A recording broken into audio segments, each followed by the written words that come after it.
이제야 달팽이 돌아온 것 같네요, 다시. 내 아내 김미영 씨.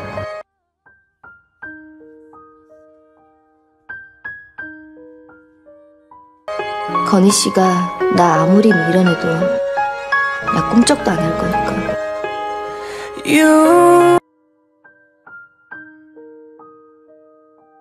Cerita dimulai dengan memperlihatkan sepasang pria dan wanita tiba-tiba terbangun dan mendapati bahwa di samping mereka terbaring orang asing. Mereka langsung panik dan tidak tahu harus berbuat apa. Sang wanita buru-buru lari ke kamar mandi, dan setelah mengenakan pakaiannya, ia baru sadar bahwa dekorasi kamar ini berbeda. Ia pun berpikir mungkin malam sebelumnya ia terlalu banyak minum dan salah masuk kamar. Saat hendak keluar untuk menjelaskan semuanya kepada pria tersebut, pria itu yang sedang marah langsung menahannya di atas tempat tidur. Pria itu salah paham dan mengira wanita itu adalah wanita nakal yang menjual tubuhnya demi uang. Untuk membuktikan bahwa dirinya tidak bersalah, wanita itu mengajak pria tersebut ke ruang kontrol hotel untuk melihat rekaman kamera pengawas. Barulah mereka mengetahui bahwa pelayan hotel keliru menuliskan nomor kamar seharusnya 2009, tetapi tertulis 2006 sehingga wanita yang menginap di kamar 2006 pun tersesat ke kamar yang salah. Ketika wanita itu kembali ke kamarnya sendiri, ia justru mendapati pacarnya sedang memijat seorang wanita cantik. Yang lebih menyakitkan lagi, pacarnya yang tidak tahu malu itu malah marah-marah dan menyalahkannya, mempertanyakan kenapa ia tidak pulang semalaman. Wanita itu menangis penuh kesedihan karena sebelumnya ia berharap mereka akan melangkah ke jenjang pernikahan. Ia pun bertanya mengapa sang pacar tega mempermainkan perasaannya. Tak disangka pacarnya malah menjawab dengan sombong, "Pria setampan aku mana mungkin benar-benar menyukai wanita kampungan sepertimu?" Saat sang pacar menghina wanita itu, kebetulan pria yang bersamanya di kamar yang ternyata datang untuk mengembalikan sepatunya melihat kejadian itu. Pria yang dikenal sebagai orang yang adil dan bermartabat itu tidak bisa tinggal diam melihat kelakuan bejat seperti itu. Ia pun langsung menegur pacarnya dengan keras. "Apa kamu pikir kamu siapa? Di mataku, kamu hanyalah sampah." Setelah itu, ia membantu wanita itu pergi dari kamar tersebut. Pria itu bernama Ligun. Dengan wajah tampan dan latar belakang keluarga yang terpandang, ia menjadi sosok idaman para gadis. Ligun adalah seorang CEO muda yang dominan dan karismatik. Karena ia merupakan satu-satunya pewaris laki-laki dalam keluarga selama 8 generasi, para tetua keluarga terus-menerus mendesaknya untuk segera menikah. Meskipun ia sudah memiliki pacar, sang kekasih sangat mencintai karirnya di dunia tari. Akibatnya, pernikahan mereka selalu tertunda. Di sisi lain, wanita dalam cerita ini bernama Mei Yong. Ia bekerja sebagai staf administrasi di sebuah firma hukum. Meskipun terlihat agak lugu, ia sebenarnya adalah orang yang sangat baik hati. Bahkan saat urusannya sendiri belum selesai, ia masih sempat membantu orang lain setiap hari. Karena itulah, rekan-rekannya menjulukinya Sticky Note Girl, gadis yang selalu siap menempel dan membantu siapa saja. Suatu hari, perusahaan tempat Mei Yong bekerja membagikan hadiah kesejahteraan kepada karyawan. Tanpa disangka, ia mendapat tiket liburan gratis ke Seoul untuk 2 orang. Rekan kerjanya, Xiao Qiang, yang merasa iri, mulai memanfaatkan situasi itu. Ia pura-pura menyukai Mei Yong dan mengajaknya berlibur bersama, padahal niatnya hanya ingin liburan gratis. Mei Yong yang polos dan belum pernah berpacaran pun mempercayainya dan berangkat bersama Xiao Qiang ke Seoul. Namun, malam pertama di hotel, mereka malah salah masuk kamar yang mengawali kejadian kacau di awal cerita. Pertemuan tak terduga ini pun menjadi titik balik besar dalam hidup Mei. Setelah kejadian memalukan itu, mereka berdua naik ke atap hotel. Mei Yong meminta maaf kepada pria itu dan berkata bahwa ia bersedia bertanggung jawab. Namun pria itu hanya tersenyum dan berkata, "Aku tidak rugi apa-apa, jadi kamu tidak perlu bertanggung jawab." Akhirnya, mereka sepakat untuk melupakan apa yang telah terjadi dan saling menganggap tidak pernah saling mengenal. Sebelum berpisah, pria itu memberikan sebuah chip kasino kecil sebagai simbol keberuntungan. Sementara Mei Yong memberinya permen lollipop sebagai harapan agar suatu hari pria itu bisa bersatu dengan orang yang ia cintai. Tak disangka beberapa hari kemudian, saat kembali bekerja, Mei Yong melihat pria itu berdiri di depan gedung kantornya. Ekspresi gugup Mei-yong langsung tertangkap oleh rekan kerjanya, yang kemudian bertanya penuh curiga, "Kamu kenal dia?" "Ya." Mei-yong buru-buru menggeleng. Temannya lalu membisikkan kabar mengejutkan.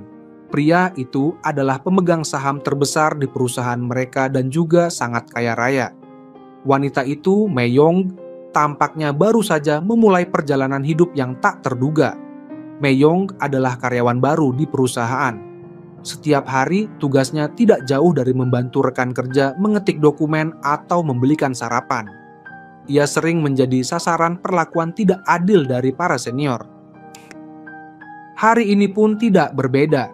Seorang rekan kerja pria menyuruhnya membelikan jianbing dengan permintaan khusus, 1 jianbing dengan 1 telur dan 1 sosis. Namun Mei-yong justru membelikannya yang berisi 2 sosis dan 1 telur. Hal itu membuat rekan kerja pria tersebut marah besar. Ternyata Li Jian melihat kejadian itu dan merasa tidak tahan melihat Mei Ying terus-menerus ditindas. Di hadapan semua orang, ia memerintahkan manajer HRD untuk langsung memecat pria tersebut. Sebagai ungkapan terima kasih atas bantuan Li Jian, Mei-yong mengajaknya minum kopi bersama. Namun saat sedang duduk santai, Mei-yong mulai merasakan sakit di perutnya. Kembali ke kantor, ia mendapati bahwa menstruasinya terlambat.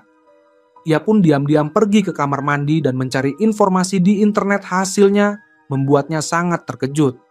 Saat tiba di rumah, Mei-yong membeli alat tes kehamilan dan hasilnya menunjukkan 2 garis. Positif hamil. Menghadapi kenyataan yang mengejutkan ini, ia sama sekali tidak tahu harus berbuat apa. Akhirnya, ia memutuskan untuk pulang ke kampung halaman dan berniat jujur kepada ibunya. Tapi ia terus menunda-nunda karena takut dan tidak berani membuka mulut.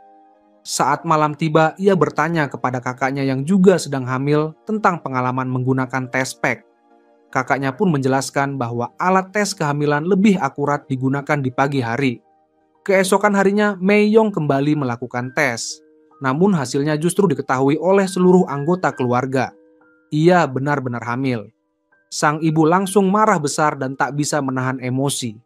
Ia langsung mendesak Mei-yong untuk memberitahu siapa ayah dari anak yang dikandungnya. Karena tahu semuanya sudah terbongkar, Mei-yong akhirnya memberanikan diri untuk jujur. Ia menceritakan kejadian yang terjadi di hotel peristiwa yang tidak pernah ia rencanakan. Sang ibu yang marah bukan main pun langsung menarik tangan Mei-yong, bersikeras ingin. Tanpa diduga, saat Mei-yong dan ibunya sedang ribut soal kehamilan itu, Li Jian justru datang ke kampung halaman Mei-yong. Ia kebetulan sedang membahas proyek akuisisi di daerah tersebut dan secara tak sengaja bertemu langsung dengan keluarga Mei-yong. Ketika ibu Mei-yong mengatakan bahwa putrinya hamil dan ayahnya adalah Li Jian, pria itu langsung syok hingga pingsan di tempat.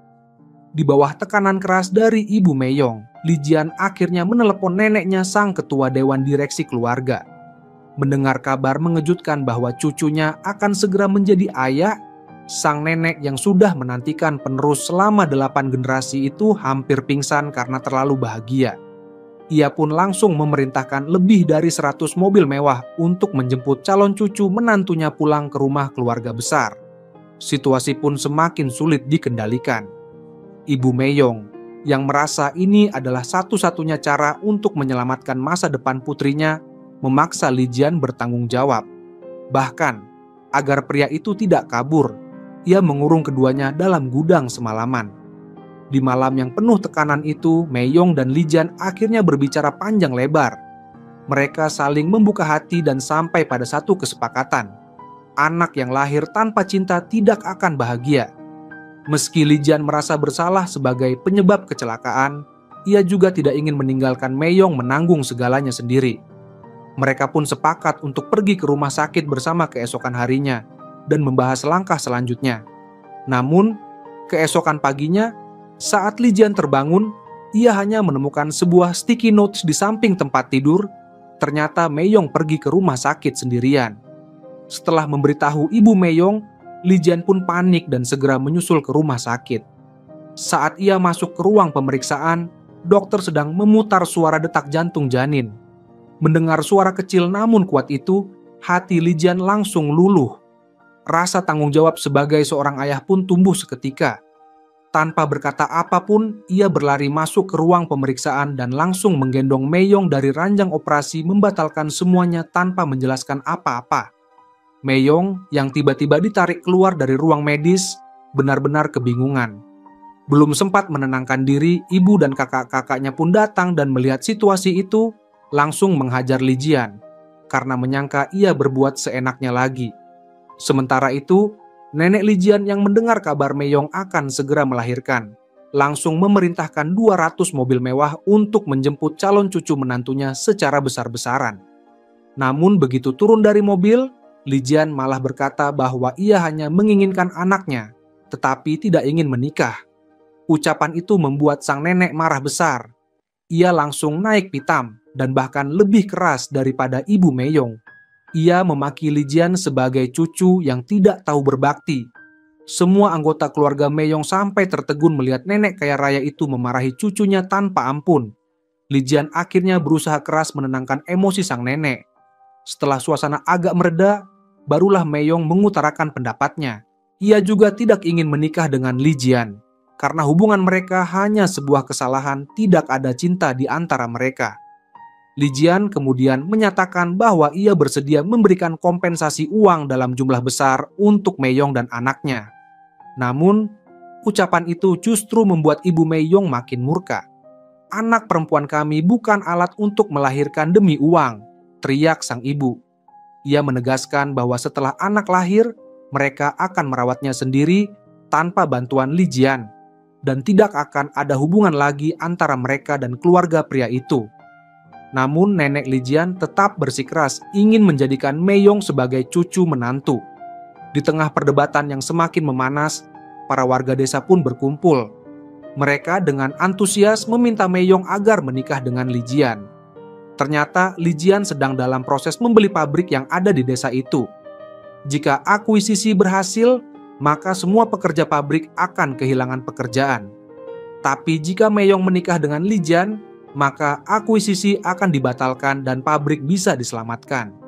Meyong yang sejak kecil sulit menolak permintaan orang lain, akhirnya memutuskan untuk menikah dengan Li Jian demi warga desa dan demi masa depan anak yang dikandungnya. Setelah merenung cukup lama, Li Jian pun menyetujui pernikahan itu. Bagaimanapun juga anak itu adalah darah dagingnya. Namun tak disangka, pada malam pertama pernikahan mereka, Li Jian mendengar kabar dari asistennya yang membuatnya terpukul. Di saat yang sama, Meyong yang baru saja menikah ke dalam keluarga kaya itu, tanpa sengaja menemukan sebuah ruang rahasia di dalam rumah besar mereka. Karena rasa penasaran, ia masuk ke dalam ruang tersebut. Di dalamnya, ia melihat layar televisi besar yang sedang menayangkan rekaman manis Li Jian, dan mantan kekasihnya mereka tertawa, bercanda, terlihat sangat mesra. Perasaan sedih dan kecewa langsung menyelimuti hati Meyong. Di saat itulah Li Jian masuk ke ruangan dan tanpa memberi kesempatan bicara, langsung memarahi Meyong habis-habisan. Setelah itu, ia menyerahkan sesuatu ke tangan Meyong. Dalam sebuah surat perjanjian perceraian, tertulis dengan jelas bahwa setelah anak mereka lahir, pernikahan di antara mereka akan berakhir. Anak tersebut akan diasuh oleh Li Jian. Dan ia juga menyatakan akan memberikan kompensasi mental sebesar 2 miliar yuan. Meyong dengan hati yang sedih memandangi perjanjian tersebut dan mengungkapkan bahwa alasannya menikah dengan Li Jian adalah demi melindungi anak mereka, demi kelangsungan hidup para warga desa, dan juga karena setelah beberapa kali berinteraksi dengan Li Jian, ia merasa bahwa Li Jian akan menjadi seorang ayah yang baik. Dengan air mata yang menggantung di matanya, Meyong menandatangani perjanjian tersebut. Namun, ia menolak menerima 1 sen pun dari kompensasi 2 miliar tersebut, dan juga tidak akan menyerahkan hak asuh atas anaknya. Karena tidak adanya kesepakatan antara keduanya, Li Jian pun marah besar dan berteriak tanpa mempedulikan perasaan Meyong. Malam harinya, karena sedang hamil, Meyong merasa lapar dan tidak bisa tidur. Ia pun pergi ke dapur untuk mencari sesuatu yang bisa dimakan. Namun, belum sempat menyantap banyak, Li Jian datang ke dapur untuk mencari air. Untuk menghindari terlihat olehnya, Meyong buru-buru bersembunyi di bawah meja. Tanpa disangka, Li Jian yang menoleh tiba-tiba melihat sepasang kepala mencuat dari bawah meja dan langsung terkejut. Li Jian pun mengambil wajan datar dan mendekat untuk memastikan siapa yang bersembunyi. Setelah melihat dengan jelas bahwa itu adalah Meiyong, jantungnya yang sempat berdebar akhirnya kembali normal. Namun, Meiyong kembali dimarahi habis-habisan olehnya. Tidak bisa dipungkiri, menjadi menantu keluarga kaya sungguh bukan hal yang mudah. Dengan hati yang sedih, Meiyong berjalan ke taman untuk menenangkan diri. Saat itulah ia menerima telepon dari ibunya. Dari percakapan tersebut, sang ibu tampaknya bisa merasakan bahwa putrinya sedang tidak bahagia.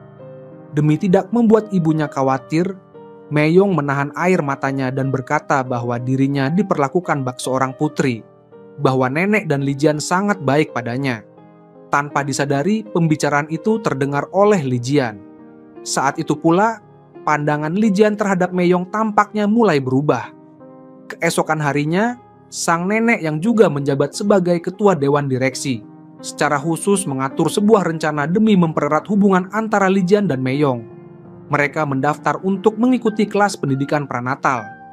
Meskipun Li Jian merasa agak enggan, karena sifatnya yang selalu patuh kepada orang tua, ia tetap ikut serta. Namun, tak disangka isi dari kelas tersebut membuat keduanya merasa sangat canggung. Beberapa hari kemudian, pada malam hari sepulang kerja, Li Jian tak sengaja melihat seorang pria yang bahkan lebih tampan daripada bintang film sedang mengantar Meiyong pulang ke rumah. Perasaan cemburu tiba-tiba menyelimuti hati Li Jian, meskipun sebelumnya ia tidak memiliki perasaan cinta terhadap Meiyong.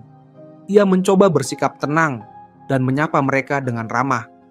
Namun ketika melihat luka di lengan Meiyong yang ditutup dengan plester, ia langsung bertanya dengan khawatir tentang apa yang terjadi.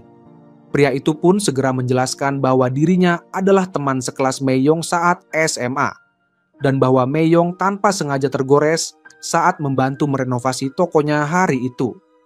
Li Jian tampak biasa saja di luar, namun sesampainya di dalam rumah, ia diam-diam merasa cemburu. "Istriku kenapa harus membantu pria lain bekerja?" gumamnya kesal. Tiba-tiba dari kamar mandi terdengar teriakan kaget. Li Jian segera berlari ke sana untuk melihat apa yang terjadi. Ternyata Meiyong hanya ingin mandi air hangat, tetapi teknologi tinggi di kamar mandi rumah keluarga konglomerat itu membuatnya kesulitan mengendalikan keran air, hingga ia basah kuyup dan tampak begitu menyedihkan. Li Jian, yang sudah basah sendiri, tak memperdulikan keadaannya dan langsung mengambil handuk untuk membungkus Meiyong dengan erat, takut istrinya jatuh sakit. Tindakan penuh perhatian itu membuat hati Meiyong terasa hangat. Tanpa disadari, hubungan mereka mulai mengalami perubahan. Dalam keseharian, hati keduanya tampaknya mulai saling mendekat. Keesokan harinya, Meiyong yang masih trauma dengan kejadian memalukan sebelumnya di kelas pranatal, mencoba menghindari perhatian dan duduk diam di belakang kelas. Guru mereka sempat ingin menegurnya karena dianggap tidak bertanggung jawab. Tetapi pada saat itu, Li Jian muncul secara tiba-tiba dan mengejutkan semua orang. Kali ini, mereka tampak seperti sudah memiliki kesepahaman tersendiri. Li Jian dan Meiyong akhirnya berjanji akan bekerja sama untuk mempersiapkan segala sesuatu demi kelahiran bayi mereka. Mendengar itu, hati Meiyong pun kembali diliputi perasaan hangat yang tak bisa ia jelaskan. Meiyong berkata bahwa ia ingin menyimpan pakaian bayi sebagai kenang-kenangan. Dan hati Li Jian pun terasa begitu hangat dan bahagia mendengarnya. Setelah kembali ke rumah, Li Jian duduk sendiri memandangi pakaian bayi itu. Tak bisa menahan perasaan harunya. Dengan penuh kasih, ia memandangi Meiyong yang tertidur pulas. Ketika Meiyong berguling dalam tidurnya, Li Jian dengan sigap menangkap tubuhnya agar tidak jatuh, lalu menggendongnya dengan lembut kembali ke ranjang. Ini adalah kali pertama sejak pernikahan mereka, Meiyong tidur bersama Li Jian di atas ranjang. Saat itu, Li Jian melihat plester luka yang masih menempel di lengan Meiyong yang dipasang oleh teman laki-laki semasa SMA-nya. Ia langsung cemburu dan merasa tak senang.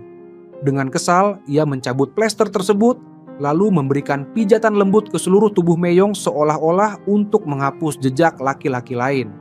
Setelah itu, ia membuang plester tersebut ke tempat sampah dan menggantinya dengan plester dari dirinya sendiri, seolah menandai bahwa Meiyong adalah miliknya. Keesokan paginya, saat Meiyong masih tertidur, Li Jian diam-diam mendekat dan memotret selfie pertama mereka bersama. Di wajahnya tampak jelas bahwa ia kini telah memiliki perasaan yang tulus terhadap istrinya. Demi menyenangkan hati Mei-yong, Li Jian bahkan mengajak Mei-yong serta kakak dan kakak iparnya untuk berlayar dan menikmati liburan di laut.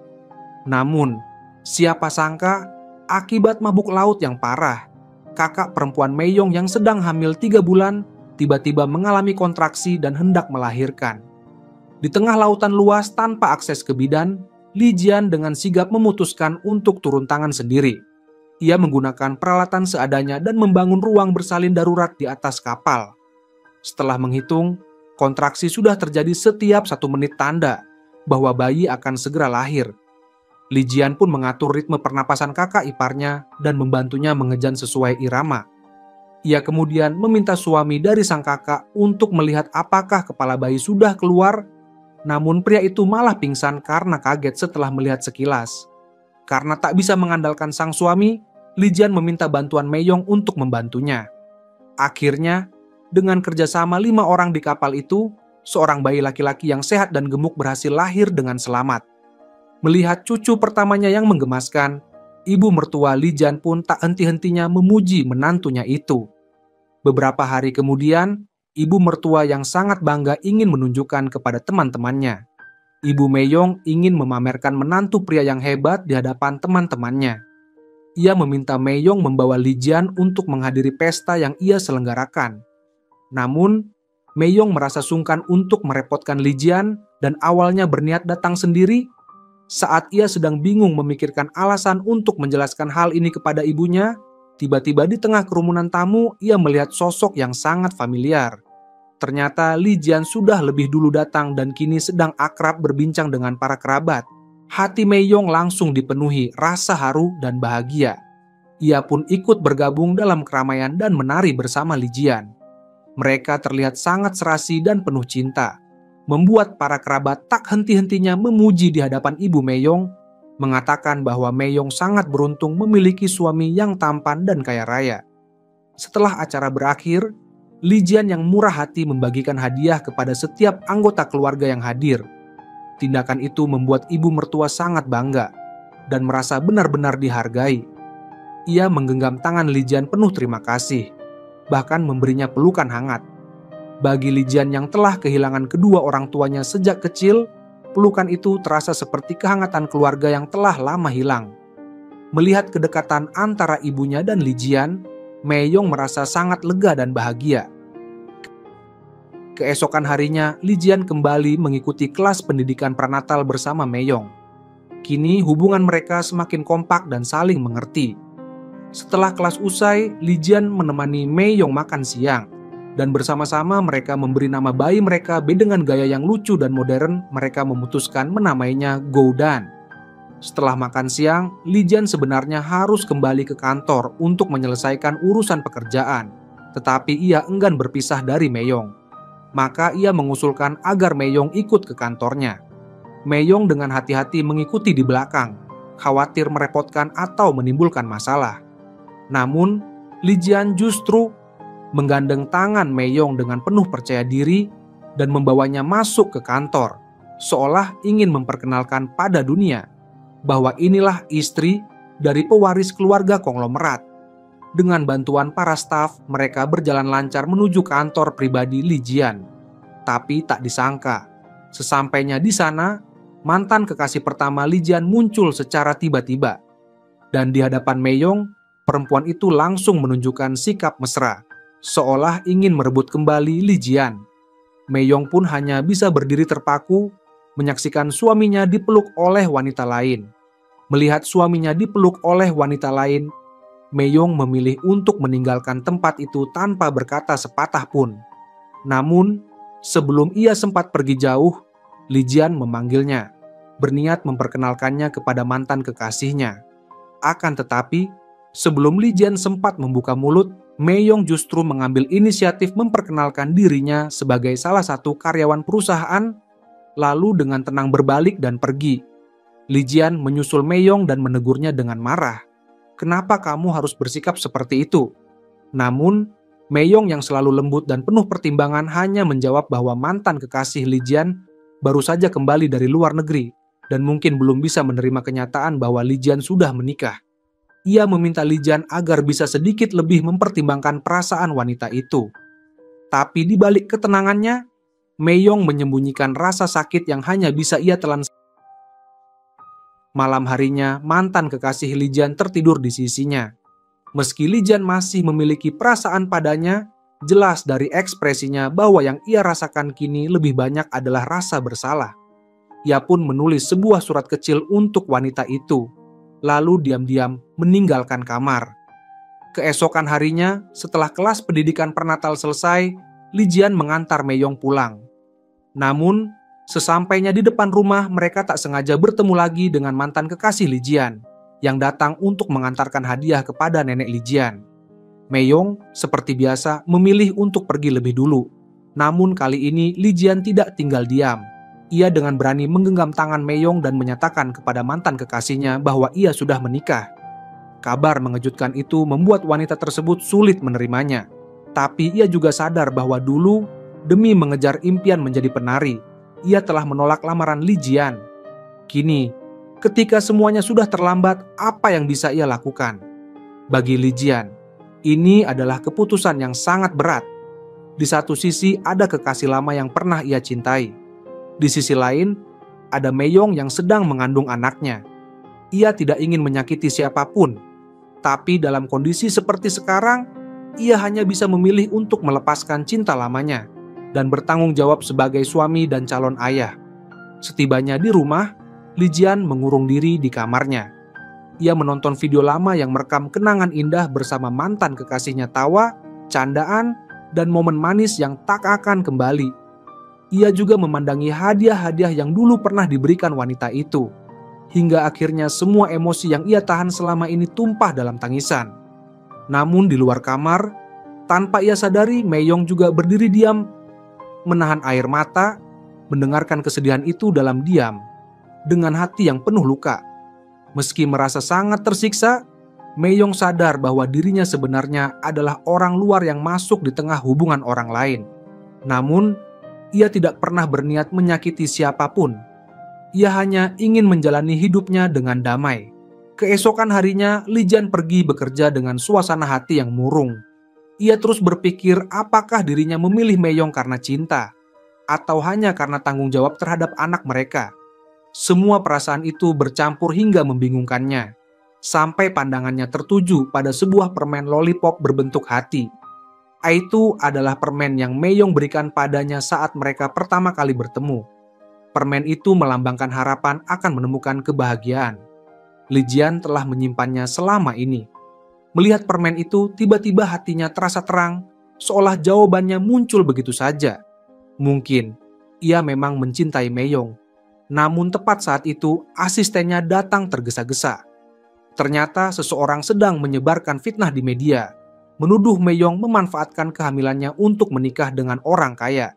Li Jian murka. Ia memerintahkan asistennya agar berapapun biayanya, berita itu harus segera dihapuskan. Sementara itu, tanpa mengetahui apa yang sedang terjadi, Mei Yong sedang mengikuti sebuah pesta bersama nenek Li Jian. Ketika neneknya pergi sebentar, Mei Yong duduk sendirian. Saat itulah ia mendengar para wanita di sekitarnya bergosip tentang dirinya, kata-kata tajam, sindiran dan hinaan yang menusuk hati. Air mata mulai berkaca di matanya. Ia merasa sangat malu dan ingin segera pergi dari tempat yang membuatnya sesak. Yang membuatnya lebih sakit adalah saat sahabat yang dulu ia anggap seperti saudara perempuan sendiri, tiba-tiba menyiramkan segelas wine ke wajahnya. Hanya karena ia menikah lebih baik, sahabat itu berubah menjadi iri. Bahkan diam-diam menyebarkan fitnah di koran bahwa ia masuk ke keluarga kaya karena mengandung anak konglomerat. Seolah belum cukup, mantan pacar Mei Yong yang hidupnya tak berjalan baik ikut bergabung dalam drama. Ia naik ke panggung dan secara terbuka mengungkap identitas Mei Yong, lalu menyatakan di depan semua tamu bahwa wanita yang menaiki tangga sosial lewat anak itu adalah Mei Yong. Sontak ruangan menjadi gaduh. Semua mata tertuju pada Mei Yong dengan tatapan mencemooh dan menyudutkan. Mei Yong berdiri terpaku, tak tahu harus lari kemana, seakan seluruh dunia tengah menghukumnya. Namun, tak disangka, tepat di saat itu, suaminya, Lijian, pria pewaris keluarga konglomerat, muncul di hadapan semua orang. Ia berdiri tegak, penuh wibawa, siap membela istrinya yang tengah terpojok. Begitu melihat Lijian berjalan mendekat, mantan pacar Meyong langsung ciut nyalinya. Ia memang hanya seorang pengecut yang berani pada yang lemah tapi takut pada yang kuat. Dengan cepat, ia menunduk sambil menyodorkan mikrofon kepada Lijian dengan sikap penuh ketakutan dan penjilat. Kehadiran Lijian bagaikan cahaya terang yang menyinari dunia Meyong yang sedang gelap gulita. Ia maju ke depan dan memperkenalkan diri, lalu mengakui bahwa memang benar ia dan Meyong menikah karena anak. Namun kemudian, ia menambahkan bahwa selama hidupnya, belum pernah ia bertemu dengan wanita sebaik dan secantik Meyong. Ia berkata bahwa bisa menikahi wanita seperti Meyong adalah keberuntungan besar, bahkan seperti restu dari leluhur. Kata-kata Lijian membuat mata Meyong berkaca-kaca dan akhirnya air mata haru pun mengalir dari pipinya.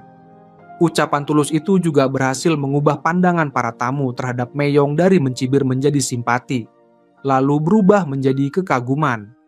Mereka kini menyadari bahwa kisah di balik pernikahan mereka bukanlah intrik, melainkan takdir yang tak terduga. Fakta yang selama malam, Meyong yang mabuk secara tidak sengaja masuk ke kamar yang salah dan kemudian hamil. Demi mempertahankan darah keturunan keluarga Lee, mereka memutuskan menikah. Namun, sejak awal mereka sudah sepakat bahwa begitu anak lahir, pernikahan mereka akan berakhir. Setelah pesta berakhir, Meyong mengucapkan terima kasih kepada Lijian. Ia bersyukur karena Lijian telah membelanya di depan umum, dan berterima kasih pula atas semua kebaikan yang pernah ia terima darinya. Namun, Meyong juga menyampaikan bahwa mereka sebaiknya mengakhiri pernikahan ini sesuai perjanjian. Ia takut jika ini terus berlanjut, ia akan semakin sulit melepaskan. Ia takut akan muncul keinginan egois dalam dirinya untuk terus tinggal bersama Lijian dan membesarkan anak bersama-sama. Mendengar kata-kata itu, Lijian sangat sedih. Karena pada kenyataannya, ia sudah benar-benar jatuh cinta pada Meyong. Tatapan takut kehilangan yang terlihat jelas di mata Meyong membuatnya semakin yakin. Maka, tanpa berkata apa-apa lagi, Lijian memutuskan menunjukkan cintanya melalui tindakan nyata. Malam itu, untuk pertama kalinya setelah mereka saling membuka hati, mereka tidur bersama di ranjang yang sama sebagai pasangan suami istri yang utuh. Hati Lijian berdebar-debar, penuh semangat dan kegugupan. Saat tangannya perlahan hendak menggapai tubuh Meyong dengan sedikit keberanian dan keisengan, tiba-tiba Meyong berbalik dan memeluk Lijian erat. Namun saat Lijian sedang larut dalam perasaan bahagia dan gejolak hati yang tak terkendali, Meyong tiba-tiba memanggil, "Goudan, sayang." Ternyata ia sedang mengigau dalam tidurnya. Ia bermimpi sedang memeluk anak mereka dan tanpa sadar mengira Lijian adalah bayinya. Lijian yang tadinya penuh gairah langsung tertegun. Untuk meredakan api dalam dirinya, ia pun pergi mandi dengan air dingin di tengah malam. Keesokan paginya, Lijian bersiap berangkat kerja. Seperti biasa, Meyong mengantarnya sampai ke pintu. Tapi hari ini, Lijian tampak menginginkan lebih. Ia menunjuk wajahnya sambil memberi kode, berharap mendapat kecupan perpisahan. Namun Meyong pura-pura tidak mengerti dan bertanya dengan polos, "Ada sesuatu di wajahku ya?" Meski sedikit kecewa, Lijian tetap tersenyum dan berkata, "Mungkin tatapan tajammu itulah yang jadi pesonamu." Tapi saat ia berbalik, Meyong tiba-tiba menariknya kembali dan mencium pipinya dengan dalam. Setelah itu, ia menutupi wajahnya karena malu. Sementara Lijian nyaris pingsan karena terlalu bahagia. Saat jam makan siang tiba, Meyong datang mengantar makan siang buatan sendiri ke kantor. Tapi Lijian sudah tidak punya selera makan, perhatiannya sepenuhnya tertuju pada bibir Meyong, dan jantungnya berdegup semakin kencang. Namun Meyong hanya menatapnya dengan polos, tidak menyadari getaran di hati Lijian. Terpaksa, Lijian hanya bisa menikmati makan siangnya sambil mengingat kembali ciuman pagi tadi. Seperti kata pepatah, hal baik sering datang melalui ujian. Saat hubungan Lijian dan Meyong mulai berkembang semakin mesra, sebuah bahaya diam-diam mendekat. Ibu tiri Lijian, yang sejak dulu tidak menyukai Lijian dan selalu mengincar kekuasaan keluarga konglomerat itu, secara tak sengaja menemukan dokumen perceraian antara Lijian dan Meyong. Melihat peluang, ia segera menyusun rencana jahat. Dengan wajah dingin penuh ambisi, ia menyerahkan dokumen itu ke media. Esok harinya, berita tentang pernikahan palsu pewaris keluarga kaya dan wanita desa demi anak meledak di berbagai surat kabar dan portal berita. Dalam semalam, kabar itu menyebar ke seluruh kota dan menjadi buah bibir. Namun Li Jian dan Mei Yong yang sedang larut dalam kebersamaan dan kebahagiaan kecil mereka belum menyadari bahwa badai besar sedang menanti mereka di depan mata. Hari itu, seperti biasa, Li Jian masih menemani Mei Yong mengikuti kelas pendidikan pranatal, tanpa tahu bahwa dunia luar telah berubah. Mereka menjalani pemeriksaan kehamilan bersama dan pergi ke toko perlengkapan ibu dan bayi untuk membeli mainan bagi anak yang belum lahir. Awalnya mereka hanya pasangan suami istri karena perjanjian.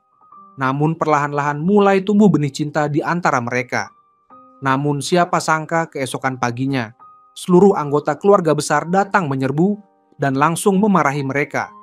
Barulah diketahui bahwa surat perjanjian perceraian yang mereka tanda tangani saat baru menikah telah ditemukan oleh orang lain. Yang paling membuat para tetua keluarga murka adalah soal hak asuh anak dalam kandungan Mei Yong. Mereka mempertanyakan apakah Mei Yong benar-benar ibu yang tega menjual anaknya demi uang. Saat itulah ibu Mei Yong yang membaca berita di koran menelepon dengan penuh amarah. Ia bukan hanya memaki Li Jian habis-habisan, tapi juga bersikeras membawa putrinya pergi dari sana. Ia tidak bisa membiarkan putrinya terus menerima hinaan dan tuduhan seperti ini. Padahal Mei Yong telah jatuh cinta pada Li Jian. Ia ingin tetap tinggal dan menjalani hidup bersama Li Jian.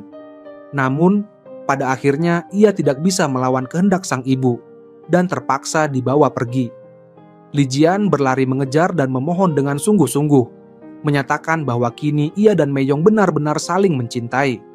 Ia memohon kepada calon mertuanya agar tidak memisahkan mereka, bahkan mengakui bahwa semua kesalahan ada padanya. Namun, ibu Mei Yong yang masih marah tidak mungkin bersedia membiarkan putrinya terus terluka. Li Jian akhirnya hanya bisa melepaskan tangan ibu Mei Yong, pasrah melihat Mei Yong dibawa pergi. Kejadian ini juga membawa dampak buruk bagi perusahaan Li Jian. Kantor perusahaannya sudah dipenuhi wartawan yang mengepung dari pagi. Asisten pribadinya mengingatkan bahwa situasi harus segera dikendalikan, namun Li Jian sama sekali tak memikirkan urusan bisnis. Ia hanya mengingat satu hal, hari ini adalah ulang tahun Mei Yong. Untuk menepati janji ulang tahun itu, Li Jian merancang kejutan yang tak biasa. Begitu gerbang besar terbuka, muncullah beberapa pemuda berpakaian seperti pelajar dengan berbagai pose lucu dan kostum hewan, bersiap melakukan pertunjukan kejutan. Di lokasi kejadian, para wartawan dibuat bingung oleh kemunculan 3 pria yang semua berpakaian seperti Li Jian, membuat mereka tak tahu siapa sebenarnya Li Jian yang asli. Dengan cara ini, Li Jian berhasil meloloskan diri dari kejaran para wartawan tepat di bawah hidung mereka. Sementara itu, di sisi lain, Mei Yong juga berhasil menyamar sebagai pelajar, dan dengan bantuan sahabat baiknya, ia berhasil menyelinap keluar dari kerumunan dan pergi ke tempat yang sebelumnya telah ia janjikan bersama Li Jian. Namun, di tengah perjalanan menuju tempat tersebut, Li Jian tiba-tiba meminta sopirnya untuk memutar balik mobil. Ternyata, asisten pribadinya menerima telepon dari dewan direksi yang mengatakan bahwa mereka berencana untuk mencopot Li Jian dari jabatannya. Untuk menyelamatkan situasi, asistennya segera berputar arah menuju kantor. Tapi di luar dugaan, Li Jian malah memerintahkan untuk segera menghentikan mobil. Baginya, Mei Yong jauh lebih penting daripada jabatan apapun. Namun, sebelum ia sempat keluar dari mobil, penyakit keturunan keluarga tiba-tiba kambuh. Kedua kakinya lemas dan ia pingsan di tempat. Tak bisa dimungkiri, dalam drama Korea, para pewaris keluarga konglomerat selalu memiliki penyakit bawaan yang aneh. Sementara itu, Mei Yong mencoba menelepon Li Jian berkali-kali, namun tak pernah diangkat. Ia pun hanya bisa menghibur dirinya sendiri bahwa ayah dari anaknya, ayah si Gudan, pasti sedang sangat sibuk. Yang tidak ia ketahui, Li Jian sebenarnya sudah dibawa ke rumah sakit dan sedang menjalani perawatan darurat. Untungnya nyawanya berhasil diselamatkan. Namun ketika ia sadar, hal mengejutkan terjadi. Li Jian hanya mengingat mantan pacarnya. dan sama sekali melupakan wanita yang paling ia cintai, Meyong. Setelah bertanya kepada dokter yang merawat, Meyong baru tahu bahwa penyakit keturunan suaminya telah kambuh dan kini ia menderita amnesia parsial. Kondisinya masih berbahaya dan tak bisa diprediksi. Dokter menyarankan agar keluarga tidak memaksakan ingatan kembali secara langsung karena dapat menimbulkan efek psikologis yang buruk. Untuk tetap bisa berada di samping Li Jian dan merawatnya tanpa menimbulkan kecurigaan, Meyong memutuskan untuk tinggal bersamanya dengan menyamar sebagai sekretaris pribadi. Namun, suatu hari, Li Jian tanpa sengaja menemukan ponselnya dan melihat file tentang perjanjian pernikahan kontrak antara dia dan Meyong, serta kenyataan bahwa Meyong menikah dengannya demi anak yang dikandungnya. Berita tentang pernikahan kontrak itu membuat mantan kekasih Li Jian sangat tidak senang. Ia lalu mengajak Meyong bertemu di sebuah kafe di mana ia dengan sengaja mempermalukan dan menghina Meyong. Ia menuduh Meyong sebagai wanita murahan yang rela melakukan apapun demi uang, bahkan nekat masuk ke kamar Li Jian dan mengandung anaknya hanya untuk bisa masuk ke keluarga konglomerat. Meski Meyong berusaha menjelaskan kebenaran, Li Jian yang telah kehilangan ingatannya tetap menganggap niat Meyong tidak murni. Sebelum pergi, ia bahkan mempertanyakan apakah anak dalam kandungan Meyong benar-benar anaknya. Kata-kata itu sekali lagi melukai hati Meyong. Namun, dengan air mata yang menggenang, Meyong tetap tegar dan menahan semuanya sendirian. Setelah kembali ke rumah, Li Jian melihat-lihat kembali barang-barang milik Meyong. Foto pernikahan mereka, buku dongeng yang disiapkan untuk anak mereka, dan pakaian kecil yang pernah mereka jahit bersama semuanya penuh dengan jejak cinta. Ketika ia membuka buku harian Meyong yang ditulis untuk sang anak, air matanya tak tertahan lagi, meski ingatannya belum juga kembali. Hingga akhirnya, Li Jian melihat permen lollipop berbentuk hati yang pernah diberikan Meyong saat pertama kali mereka bertemu. Lollipop itu melambangkan kebahagiaan. Pada momen itu, kenangan manis mereka perlahan-lahan kembali. Semua perasaan cinta yang terkubur muncul kembali, dan Li Jian tak bisa lagi membendung tangisnya. Ia sangat ingin segera berlari mencari Meyong dan memeluknya. Namun, ia tidak bisa melakukannya begitu saja. Dari dokter, ia mengetahui bahwa kakek dan ayahnya meninggal muda karena penyakit yang sama dengan yang kini ia derita. Meski belum ada diagnosis pasti, kemiripan gejala sangat tinggi.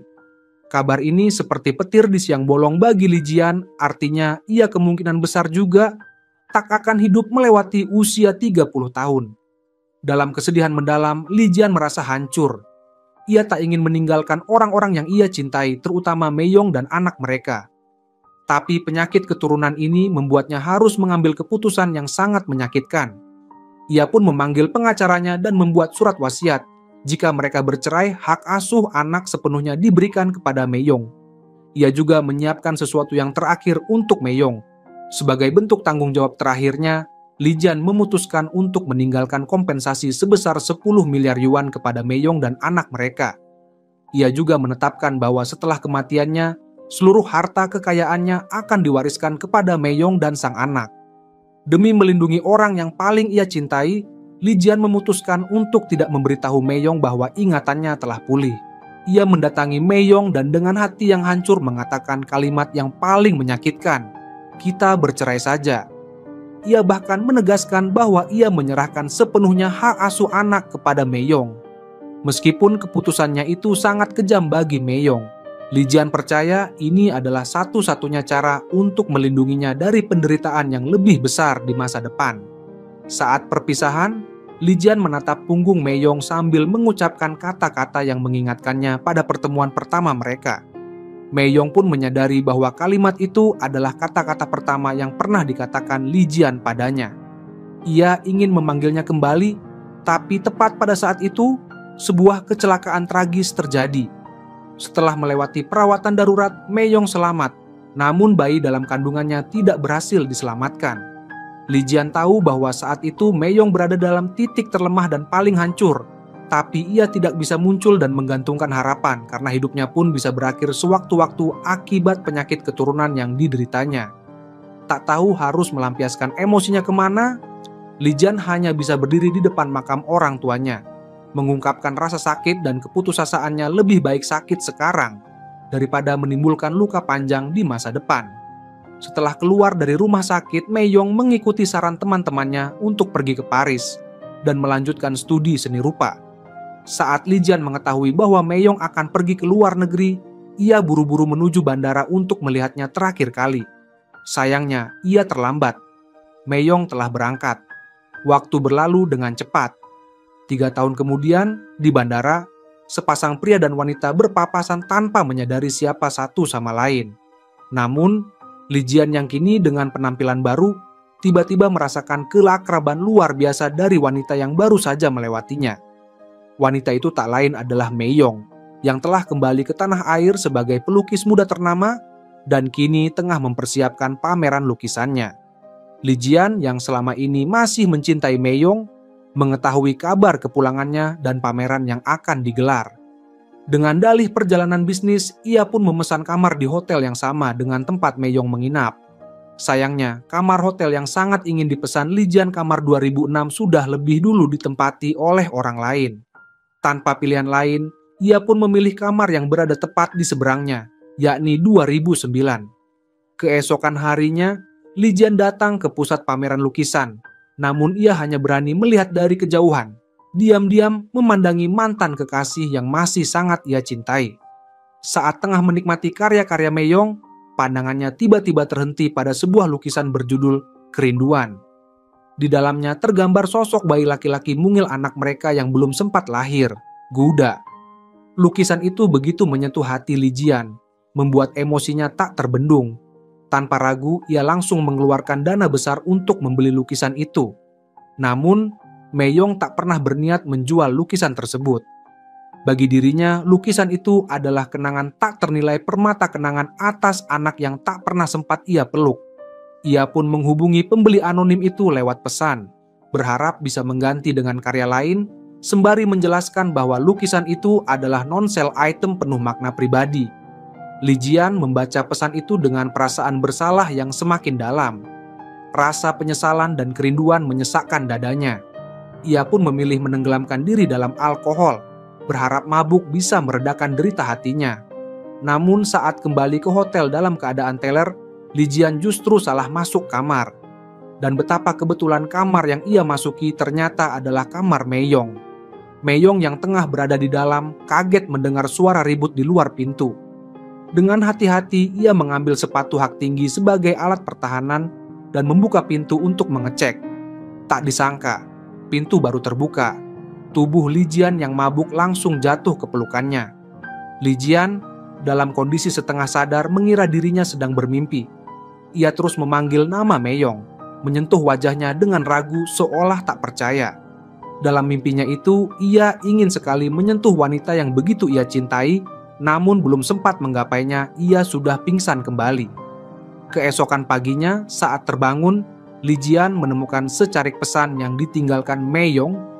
Di situ tertulis agar mereka jangan saling bertemu lagi. Saat membaca itu, hatinya terasa hampa dan pilu. Tapi takdir tampaknya belum selesai mempermainkan keduanya. Karena secara kebetulan, perusahaan Li Jian sedang membutuhkan seorang pelukis untuk menjadi duta visual produk mereka. Asisten pribadi Li Jian yang tahu bahwa bosnya masih belum bisa melupakan Mei-yong, dengan sengaja memilih Mei-yong sebagai kandidat utama untuk proyek ini. Demi menghadapi pria yang dulu pernah meninggalkannya, Mei-yong dengan tegas menolak tawaran kerja sama. Namun, Li Jian yang masih ingin bisa lebih banyak menghabiskan waktu bersama Mei-yong menggunakan taktik psikologis. Ia pura-pura mengatakan bahwa dirinya sama sekali sudah tidak memiliki perasaan apapun terhadap Mei-yong, dan kerjasama itu hanyalah hasil rekomendasi bawahannya. Ia bahkan menantang, jika Mei-yong menolak, berarti ia tidak percaya diri dengan hasil karyanya sendiri. Benar saja, Mei-yong yang tidak mau kalah pun akhirnya menerima kerja sama itu. Namun, yang tak pernah ia duga adalah munculnya sebuah rekaman suara yang mengguncang perasaannya. Dalam rekaman itu terdengar kisah tentang seorang mantan suami yang sangat mencintai istrinya. Bahkan karena takut penyakit genetiknya kambuh, ia memilih untuk berpisah lebih awal dan diam-diam menyiapkan surat wasiat. Jika ia meninggal karena penyakitnya, maka seluruh aset perusahaan akan diwariskan kepada istrinya. Sementara sang istri sama sekali tidak mengetahui hal ini. Setelah bercerai, ia justru pergi ke luar negeri untuk melanjutkan studi, dan 3 tahun kemudian secara kebetulan menandatangani kontrak kerja sama dengan mantan suaminya sendiri, Li Jian, yang ternyata masih sangat mencintainya. Ketika mengetahui bahwa Mei-yong sedang pergi ke kebun botani untuk mencari inspirasi karya seni, Li Jian menyusulnya dengan dalih sedang melakukan survei. Diam-diam ia bersembunyi dan memperhatikan tubuh mungil wanita yang pernah ia cintai sepenuh hati itu dari kejauhan. Ia bahkan mulai merasa kasihan melihat betapa lelahnya Mei-yong. Namun, saat hampir ketahuan, Li Jian tanpa sadar menirukan suara burung untuk mengalihkan perhatian. Tak disangka Mei-yong malah sangat antusias, ikut menirukan suara burung betina untuk menarik burung jantan agar bisa difoto. Namun, suara burung tiruan dari Li Jian lama-kelamaan terdengar aneh dan tak alami, membuat Mei-yong merasa curiga. Ia pun memutuskan untuk menyeberang dan mencari tahu siapa sebenarnya yang bersembunyi di balik semak-semak itu. Ketika Li Jian berbalik badan, Mei-yong hampir menjerit kaget. Dengan penuh emosi, ia langsung menanyakan alasan mengapa Li Jian mengikutinya.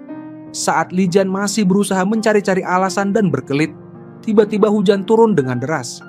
Tanpa pikir panjang, Li Jian langsung melepas jaketnya dan memakaikannya ke tubuh Mei-yong, melindunginya dari hujan lebat. Saat hujan turun deras, Li Jian segera melepaskan jaketnya dan memayungi Mei-yong. Baginya, asal ada Mei-yong di sisinya, bahkan sekadar berteduh dari hujan pun adalah hal yang membahagiakan. Setelah kembali ke studio, Li Jian langsung mendorong masuk 1 gerobak penuh makanan ringan dan suplemen. Ia berkata, bila Mei-yong merasa lelah atau mengantuk, ia bisa mengonsumsinya kapan saja. Perhatian Li Jian begitu menyeluruh, hingga hampir tak ada celah yang tak ia pikirkan. Malam harinya, ketika Mei-yong hendak pulang dari kantor, semua lampu di sepanjang jalan yang ia lewati otomatis menyala. Bahkan pintu lift pun terbuka sendiri saat ia mendekat. Yang lebih mengejutkan lagi, sebuah taksi sudah menunggu di depan gedung perusahaan. Semua ini membuat hati Mei-yong berbunga-bunga tanpa menyadari bahwa di balik semua kenyamanan itu adalah cinta diam-diam dari Li Jian yang tak pernah surut.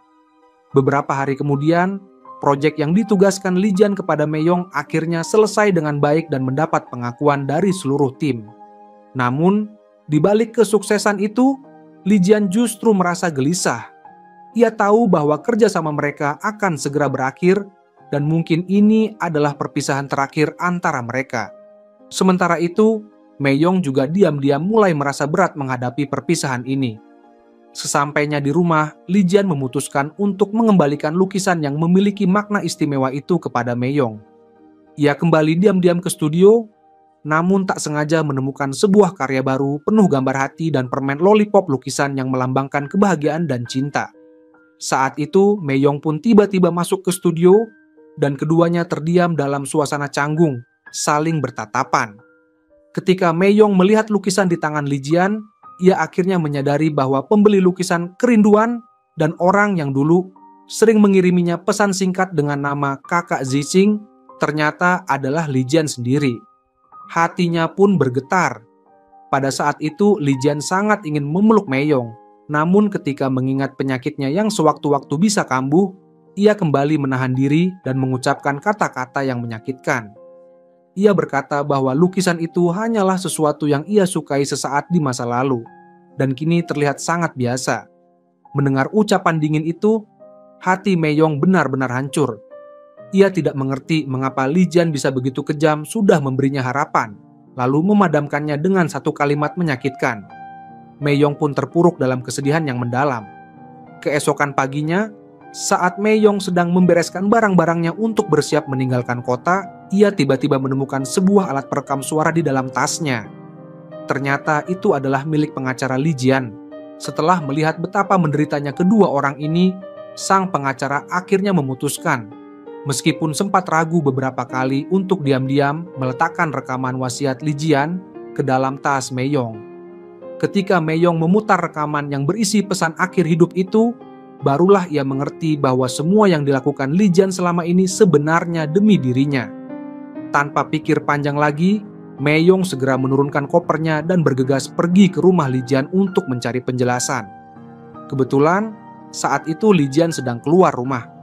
Untuk pertama kalinya, tanpa meminta izin dari Li Jian, Meyong memberanikan diri masuk ke ruang pribadi yang selama ini selalu tertutup rapat. Di sana ia melihat bahwa semua barang yang dulu mereka persiapkan untuk anak mereka masih tersimpan rapi. Li Jian ternyata tidak pernah melupakan anak itu. Yang lebih mengharukan, di dalam komputer, Meyong menemukan serangkaian video yang direkam Li Jian untuk dirinya sendiri jika suatu saat nanti ia kehilangan ingatan. Saat potongan-potongan video tersebut diputar satu persatu, emosi Meyong pun tak lagi bisa ditahan. Ia akhirnya menyadari bahwa alasan Li Jian menceraikannya dulu adalah karena takut penyakit genetiknya kambuh dan menyebabkan penderitaan lebih besar bagi Meyong. Daripada keduanya harus menanggung derita, Li Jian memilih untuk menanggung semuanya sendiri. Hati Meyong terasa seperti diiris-iris. Ia menyesal karena tidak lebih cepat menyadari semua rahasia ini.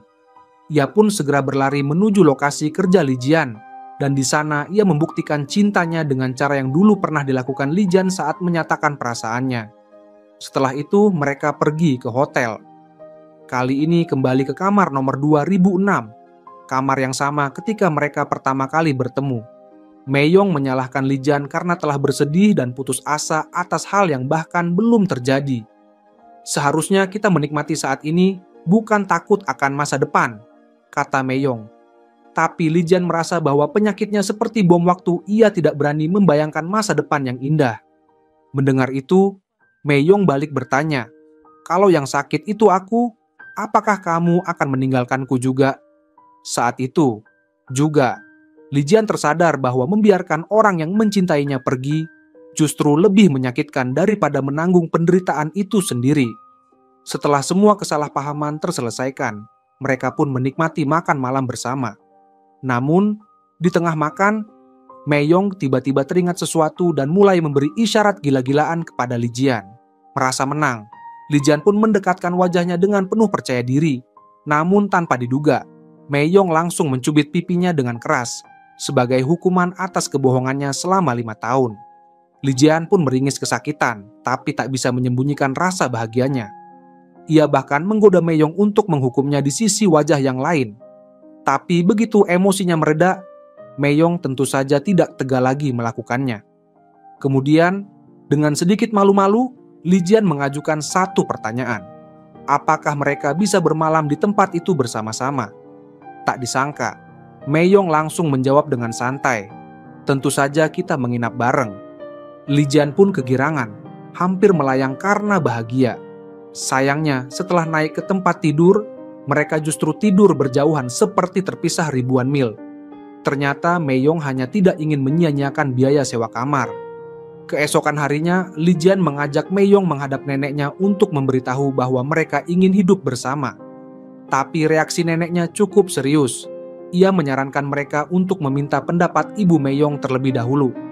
Namun, saat Ibu Meyong mengetahui bahwa Li Jian menderita penyakit genetik, ia dengan tegas menolak hubungan mereka. Ia tahu betul pedihnya kehilangan suami di usia muda. Dan meskipun sebenarnya ia menyukai Li Jian, ia takut putrinya akan menjalani hidup yang penuh kesepian di masa depan. Tapi kali ini, Li Jian tidak menyerah. Ia seperti kecoa kecil yang tak bisa dibasmi, terus-menerus mencoba membujuk sang calon mertua dengan segala cara. Kali ini, ia mengubah strategi dimulai dari menjalin hubungan baik dengan para tetangga Ibu Meyong. Berkat usaha kerasnya, para ibu-ibu itu malah jadi sangat menyukai Li Jian, memujinya tanpa henti.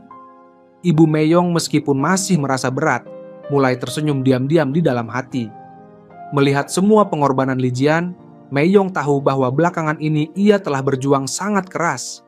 Sebagai bentuk penghargaan, ia pun dengan tulus memasakkan semangkuk mie asam manis khas rumah. Saat mereka makan bersama, secara tak sengaja mereka mengisap ujung mie yang sama dari arah berlawanan dan tepat saat itu, tak bisa menahan getaran di hati mereka. Mereka langsung berciuman di atas mie yang masih tergantung. Ciuman itu baru saja dimulai. Dan ketika Li Jian ingin melanjutkan momen romantis tersebut, tiba-tiba terdengar ketukan pintu yang keras dan mengejutkan. Ternyata itu adalah kakak perempuan Meyong yang datang untuk merayakan reuni mereka. Malam itu pun berlalu dengan penuh tawa mereka bermain mahjong soul semalaman. Keesokan paginya, Meyong menemani Li Jian untuk kembali membujuk ibunya. Mereka tahu bahwa jika pasangan suami istri bersatu hati, tidak ada yang tidak bisa dicapai. Untuk membuktikan bahwa dirinya sehat, Li Jian melakukan berbagai gerakan sulit termasuk sikap romantis di mana setiap kali bangun, ia menatap mata Meyong penuh cinta. Setelah sekian banyak aksi, keduanya sampai kelelahan. Meskipun sang ibu tidak mengatakan apa-apa saat itu, melihat mereka begitu serasi dan bahagia membuatnya diam-diam tersenyum, akhirnya ia pun setuju dengan rencana pernikahan mereka. Namun, di hari pernikahan sesuatu yang aneh terjadi. Pengantin pria dan wanita tiba-tiba menghilang. Tak lama setelah itu, semua tamu mendapat pesan massal dari Li Jian. Kami pergi ke suatu tempat sebentar, segera kembali. Ternyata Li Jian membawa Meyong ke bawah pohon besar tempat rahasia antara dirinya dan mendiang ayahnya. Sejak kepergian sang ayah, setiap momen penting dalam hidupnya selalu dia curahkan kepada pohon itu. Kali ini pun begitu. Ia ingin berbagi kebahagiaan pernikahannya dengan ayahnya. Sementara nenek mereka sudah bersiap membubarkan pesta karena menyangka pengantin kabur, Li Jian dan Meyong akhirnya kembali tepat waktu. Di hadapan keluarga dan teman-teman yang penuh haru, mereka akhirnya melangkah ke altar pernikahan. Tapi kali ini berbeda bukan karena kehamilan atau desakan keluarga, tapi karena cinta sejati. Setelah menikah, mereka pun memulai bulan madu yang manis. Sang nenek yang sangat ingin segera mendapatkan cicit, diam-diam meminta asisten pribadi untuk menambahkan ramuan khas daerah ke dalam minuman mereka. Tanpa curiga, Li Jian dan Meyong meminumnya habis. Tak lama kemudian, efek ramuan pun mulai terasa. Meyong dengan tubuh lemas dan langkah goyah kembali ke kamar. Sementara Li Jian juga tidak mampu bertahan lama dan mulai merasa pusing. Dalam kondisi setengah sadar, Li Jian bahkan salah masuk kamar. Untungnya, asisten yang bertubuh kekar langsung membantunya dan mengantar Li Jian kembali ke kamar bernomor 2006, kamar spesial yang menyimpan banyak kenangan. Malam pertama pernikahan yang dinanti-nantikan oleh Li Jian justru berlalu begitu saja dalam keadaan setengah sadar. Ia langsung tertidur lelap setelah kembali ke kamar. Keesokan paginya, ketika mereka bangun dan melihat kamar yang berantakan seperti kapal pecah, mereka benar-benar bingung. Rasanya seperti pernah mengalami hal ini sebelumnya. Tiba-tiba Meyong berseru bahwa semua ini sangat mirip dengan kejadian kecelakaan pertama mereka beberapa tahun lalu. Setelah mereka mencoba mengingat kembali apa yang terjadi semalam, Li Jian akhirnya sadar bahwa dua orang yang membantunya kembali ke kamar bukan orang asing, melainkan asisten pribadinya sendiri. Ia pun langsung marah dan mendobrak pintu kamar di seberang. Dan benar saja, dua asisten itu sedang tidur nyenyak di dalam. Melihat dua dalang di depan matanya, Li Jian hampir saja ingin langsung memecat mereka saat itu juga. Setelah interogasi singkat dan ancaman, akhirnya mereka mengaku bahwa semua ini adalah rencana sang nenek. Ternyata, sehari sebelum bulan madu, nenek Li Jian sudah mendesaknya untuk segera memberikan seorang cicit. Namun saat itu, Li Jian masih ingin menikmati waktu berdua dengan Meyong dan berencana menunda punya anak selama setengah tahun. Mendengar hal ini, neneknya sangat kecewa dan marah. Maka ia merancang strategi licik, menyuruh para asisten untuk melancarkan bantuan taktis agar rencana punya cucu bisa dipercepat. 1 bulan kemudian, Li Jian dan sang nenek menunggu dengan cemas di luar ruang periksa rumah sakit. Hasilnya menggembirakan. Meyong ternyata benar-benar hamil dan bukan hanya satu, melainkan anak kembar. Li Jian dan neneknya begitu bahagia sampai sang nenek langsung menari gembira di tempat umum. Waktu pun berlalu, tak terasa sudah 3 tahun. Li Jian kembali melakukan pemeriksaan medis. Hasilnya menenangkan. Meskipun usianya sudah lebih dari 30 tahun, penyakit keturunan yang dikhawatirkan selama ini ternyata belum menunjukkan tanda-tanda kambuh. Bahkan, dokter menyimpulkan bahwa penyakit itu bisa jadi sudah benar-benar tidak aktif dan Li Jian dapat hidup normal tanpa kekhawatiran lagi. Kini, beban berat di hati Li Jian akhirnya lenyap. Ia hidup bahagia bersama istri dan anak-anaknya. Sering terlihat piknik di taman bersama keluarga kecil mereka. Sebagai seorang ayah, Li Jian sangat perhatian dan penyayang pada anak-anaknya. Dan sebagai suami, ia tetap memanjakan Meyong seperti dulu. Dua orang yang memang ditakdirkan bersama itu akhirnya benar-benar menjalani kehidupan bahagia yang selama ini hanya bisa mereka impikan. Dan cerita pun berakhir di sana.